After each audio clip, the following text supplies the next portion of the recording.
In my continued quest to corrupt as many non-chaos models to the Forces of Darkness as possible, my attention has once again returned to the Sisters of Battle. Previously, I've tackled some Sisters of Slaanesh, but this time I'll be focusing on some rage-filled Sisters of Khorne. This conversion was started with the Sisters of Battle Seraphim kit. From the sprue, all the components required to build the model were removed, with the exception of the jump pack and the head. Once clipped from the sprue, I removed any tabs and mold lines with my scalpel. Before the components were assembled, it was a good time to remove any iconography that was obviously Imperial. These were scattered across various parts of the model and were removed with my scalpel. The bulk of each symbol was carefully cut away before scraping the surfaces flat by holding the blade perpendicular to the model's surface. These icons included, but were not limited to, the shoulder pads, the knees, the gorget, and around the belt. Once all of these icons had been removed, the legs, torso, and arms were all glued together. Swapping out the head was the next modification that would be made to the Mini. I wanted something that looked enraged to embody that Khorne vibe, but I also needed it to still look like a Sister of Battle. Fortunately, the Repentia kit is an excellent source of alternative heads that have that blood-maddened expression that I was looking for. The only modification that needed to be performed was to remove the slightly protruding buckle from the neck. This prevented the head from being added to the torso, but after a quick clip and trim, the head was able to be glued into place. The Repentia head was a good start, but I felt that it needed to be a little more corrupted. To push the chaotic influence here, one of the animal skulls from the Citadel skulls kit was grabbed and the tip of its horn was clipped away. This created a tiny little horn that, after a little trimming around the base to add a slight concave shape to it, was glued to the forehead. I could have repeated this with a second horn, but sometimes I think that the asymmetric look works particularly well for chaos models. But the horns weren't the only mutation that would be added to this model. Taking inspiration from Valkyrie the Bloody from Warhammer Fantasy and Age of Sigmar, I opted to add some bat-like wings to the model. These wings were taken from the Canary Heart Renders kit, but they needed a little trimming in order to be properly attached. After a comparison, I clipped the base of the wings flat before filing and trimming them to better fit the surface of the Seraphim's back. The contact point was a little small though. Relying on glue alone to hold quite a prominent piece would make it very susceptible to being knocked off. To help fix the wings into place, I drilled a 1mm hole into the base of the wing, followed up by another in the back. Into the hole in the wing, some 1mm steel wire was superglued into place before being clipped down. Just a few millimeters remained protruding. This was in turn superglued into the back, completing the wing and creating a much stronger bond in the process. This whole process was then repeated for the second wing, finishing off the chaotic mutations. The model was getting pretty close to completion by this point, but it was lacking in the skull iconography. This would be resolved by dipping into another one of my favourite kits, the House Goliath gang from Necromunda. This particular skull emblazoned shoulder pad was chosen, but it wasn't fitting as well as it could, so a few quick trims were made to the underside of the pad to allow it to sit closer against the existing shoulder pad. Once I was happy with the fit, it was glued into place. With the model complete, I just needed to start work on the base itself. As the model was mid-flight, the base needed to be built up to a height that continued this illusion of being elevated. The bulk of this height was created with another channel favourite, torn up cork floor tiles. These are easily ripped into their desired shape with your fingers and create a really nice rocky texture. A couple of these were torn up before being glued to the base, one on top of the other. But this wouldn't be a video about a disciple of Khorne without a ridiculous amount of dead animal bits. Like before, these skulls were all sourced from the Citadel skull set and were glued across the rock. They were built up one on top of the other to form the appearance of a peaked pile. A few of the skulls were even clipped in half and glued directly to the base to create the appearance of them being buried in the dirt. Once I had achieved a sufficient pile of skulls, I needed to attach the Sister of Khorne to the top of it. This was done by first trimming flat one of the skulls at the top of the pile so that the sole of one of the feet could sit against it. With the foot and the top of the skull lining up, I repeated the earlier drilling and pinning technique from earlier. The first hole was drilled into the foot, wire was glued in and clipped to be a little longer than last time. Another hole was drilled into the skull and through into the base. From here, the wire was glued in, locking the model to its base.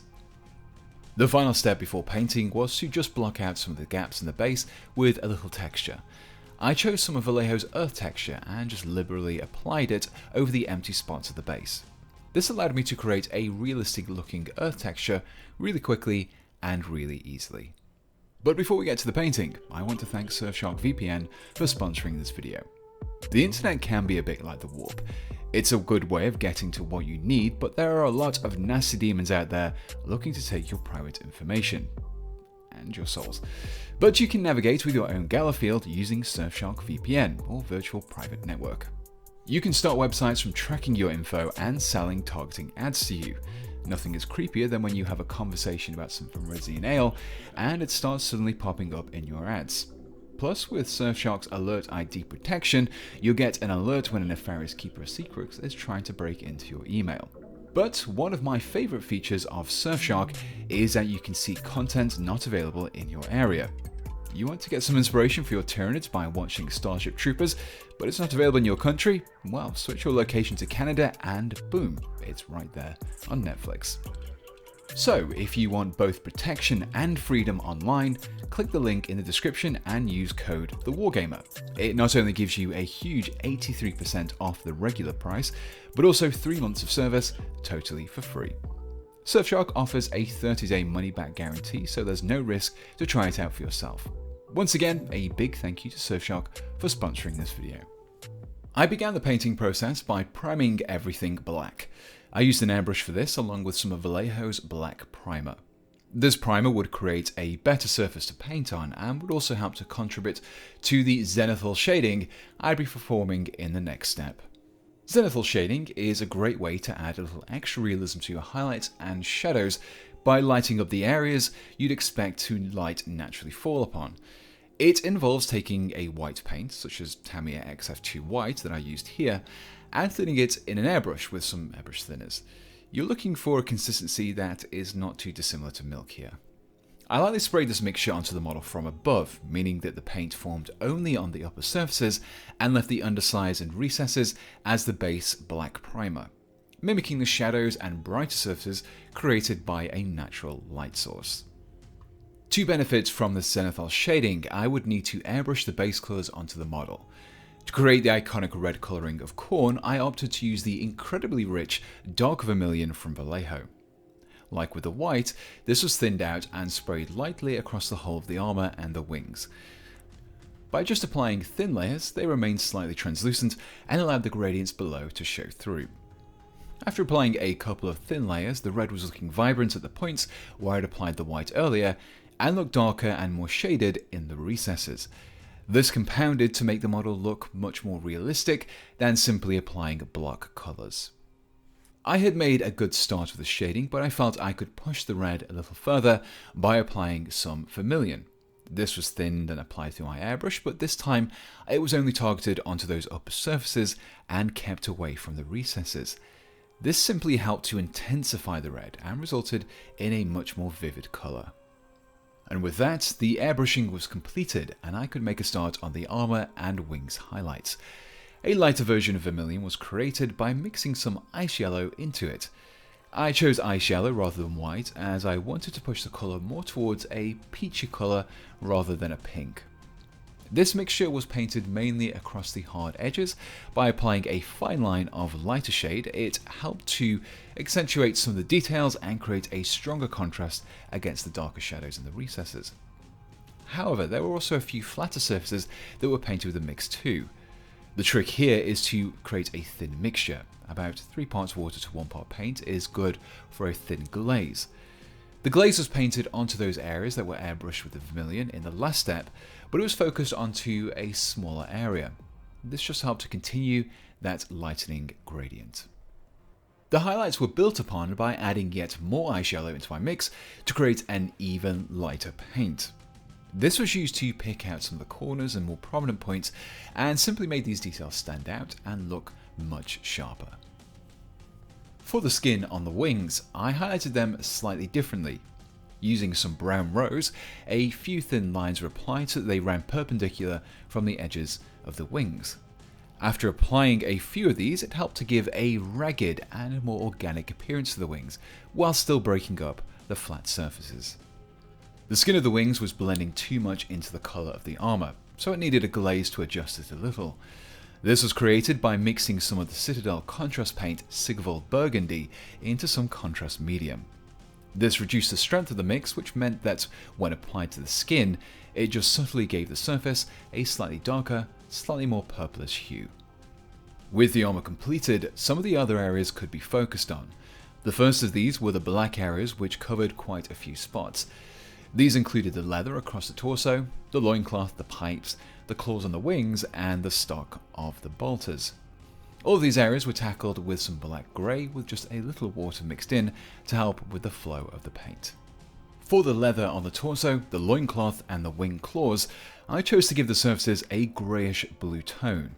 This was created by mixing together some black grey and dark Prussian blue. Like with the earlier Vermillion highlights, I added plenty of water to create a glaze.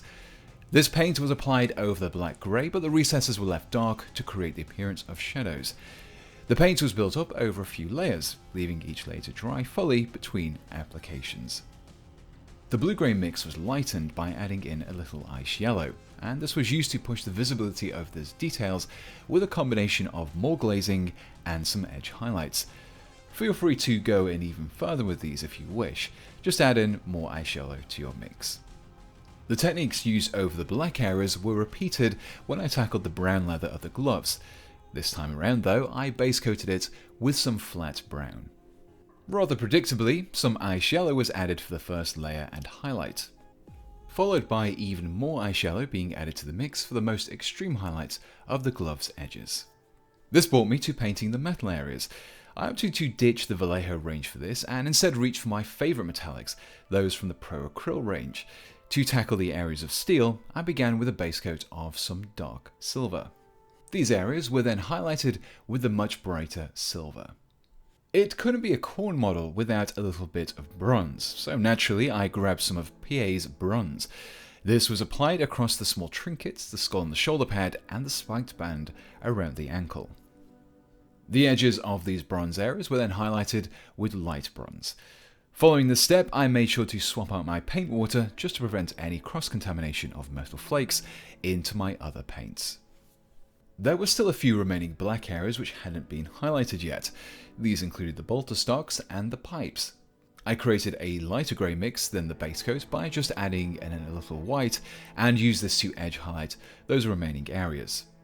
Finally, the sharpest points were picked out with an ever lighter grey mixture, which was created by adding even more white to my black grey. The next area to focus on was the skin. Naturally, some of the earlier airbrushing had overspilled onto the head, so I wanted to give it a darker, more consistent base colour. I chose flat brown for this and applied it across the whole face. To lighten up the skin, I began with some brown rose. This was watered down to create a glaze and was applied pretty much over the whole face. The only areas I avoided were the eyes and the deep scars. After allowing this first layer to dry, it was further built upon with a second layer. This time, however, it was much more focused. I avoided the recesses a little more here, which helped to form a smoother gradient from those shaded recesses. Ice yellow was once again reached for to create some highlights and was mixed into the brown rose. Again, I limited my application here, focusing on the cheekbones, bridge of the nose, forehead, and other more prominent facial features. I continued to apply the layers as glazes and just steadily built them up in order to keep those transitions smooth. More ice yellow was used to lighten the mix and to pick out only the lightest points. The skin was looking a little unnaturally flat though, so to add some variation in tone, I mixed some Volupus Pink contrast paint into some contrast medium and glazed this around the eyes and into the recesses of the cheeks. Similarly, some Blood Angel's red contrast paint was glazed into the scars and the inside of the mouth. The face was finished off by painting the eyes with some white paint. This resulted in a suitably demonic look. With the model itself completed, I could turn my attention to the base. I began with the rocks, and these were cleaned up with a base layer of black grey. This would create a suitable dark contrast to the bones around them. The rocks were then dry brushed with a black grey and white mixture. The dry brushing caused the paint to only accumulate onto the rough edges of the rocks and texture at the bottom. This was a great way of adding extra detail really quickly and really easily. The skulls and the horn on the forehead were all base coated with some flat earth. This is a little darker than the intended final colour, but it would help with the application of the lighter paint and create a good colour to keep in those recesses. The bone colour would be created with some Iraqi sand. Again, I took the approach of watering down the paint and applying it over the course of several thin layers. I kept the recesses as the flat earth, which just helped to give the bones a little extra detail and variation in their tone. Once a few layers had been built up, I was left with a good bleached bone colour. The final step in painting this corn-corrupted Sister of Battle was to give it an oil wash, but first I needed to protect the paint that I'd already laid down. This was done with an all-over gloss varnish. Again, I used some Vallejo gloss varnish through an airbrush, but your regular old rattle can would be perfect for this too. This would not only protect the paint, but it would also give the surfaces a smooth texture and allow the oil wash to flow more easily across the surfaces and into the recesses where I wanted it to pool. I created my own oil wash by mixing some black and burnt umber oil paints into some odorless thinners. You can use pre-made oil washes for this, but I find making your own is both cheaper and allows you to control the desired tone and intensity. Once mixed, I then applied this over the entirety of the model and its base. The low viscosity of the wash combined with the gloss varnish meant that it pulled into the recesses. But one of the great things you can do with the oil washes is adjust them. You just need to dampen a clean brush with some thinners. This can then be used to remove or thin the oil wash, so if it's staining a surface, you can simply clean it up. Once dried, this dark wash would add some really strong shading and add just a hint of griminess to the model. After giving the wash a chance to dry overnight, I then removed any of the remaining glossiness with an all-over coat of the Army Painter's Anti-Shine Matte Varnish. But there was still one thing missing that would make this a proper Khorne model, and that is a healthy amount of blood. I opted to use Tamiya's X27 Clear Red to create these effects, but you can use Blood for the Blood God instead. Either way, I opted to paint these onto the skulls where it would stand out the most. I painted in vertical lines that emanated from the eyes because nothing is more metal than a pile of decapitated skulls that are bleeding from their empty eye sockets. And with that, the model was done.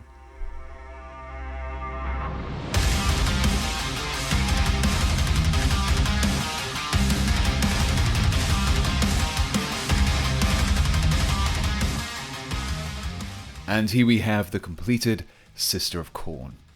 Corrupting models to chaos is something that is unsurprising to anyone who watches my videos regularly, and if you haven't, then go back and check them out. But there's just something incredibly fun about it, taking something as quote-unquote pure as a Sister of Battle and devoting her to a chaos god is just so satisfying. Now, a few of you have already noticed that I've been pushing my paint jobs a little further recently, so if you too are enjoying these slightly more technical and involved schemes, then do let me know in the comments. For those of you looking to recreate the scheme, I'll include all the paints used in this guide in the description below, along with some affiliate links to where you can pick them up for yourself. So before I go, let me say a big thank you to Surfshark for sponsoring this video, and an even bigger thank you to my ever wonderful patrons who keep this channel chugging along. Especially my expert tier and above supporters, who are Brushlicker Nim, Jonathan Hart, Ryan Little, Tim, Berserker, Daniel Dowling, Jake, Jesse Smith, Casper Limborg, Morgan, Mr. Grimm, and Sweatsman. If you're interested in supporting me too, you can find a link to my Patreon below, where supporters can get ad-free access to my videos, sneak peeks, a private Discord channel, and exclusive merchandise. Plus, you'll be helping me out in the process. So until next time, thanks for watching, and goodbye.